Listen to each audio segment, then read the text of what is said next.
it's a historic day. ये सरकार घर तोड़ने वाली है, घर बनाने वाली नहीं है.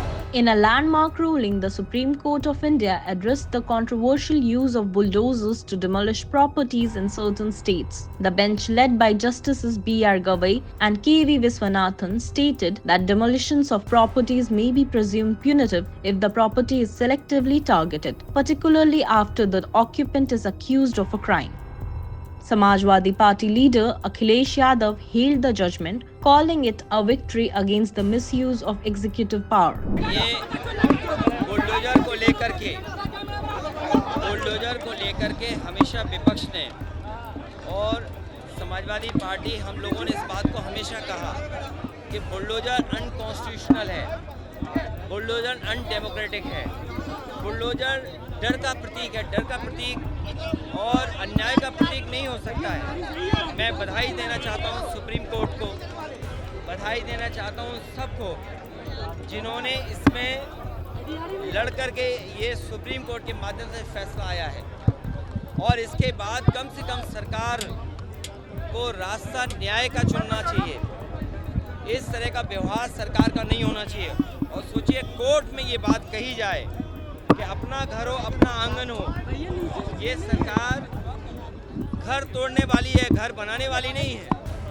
इसीलिए मैंने कहा divide and rule.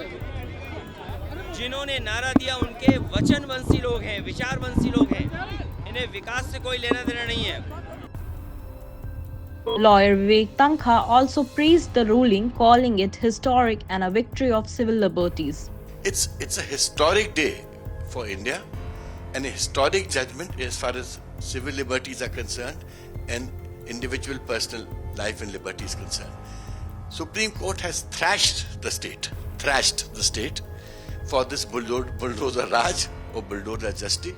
The way state governments were behaving with utmost arrogance, and it looked very uneducated.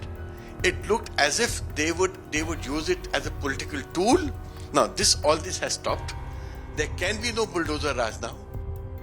Supreme Court advocate M.R. Shamshad further explained that the state officers could now be held personally accountable for unlawful demolitions.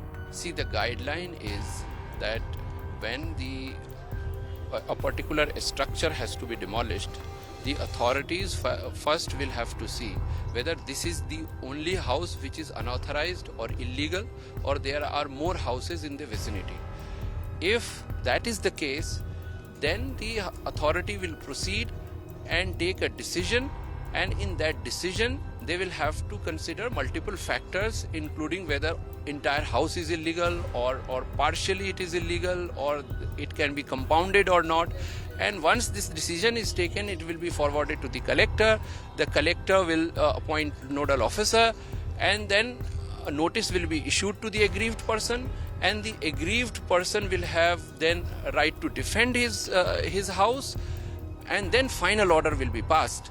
Once that final order is passed that it requires to be demolished, then he will be given 15 days so that he is able to remove his belongings from the house, or if there is appeal provided in the statute, he could go and file an appeal.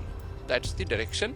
And the court has also said that in case it is found that these procedures have been violated by the concerned officer, the courts and the authorities will fix personal accountability of those officers, and in certain cases, if it is proved, even the restitution of the houses shall have to be done from the personal pocket of the officers.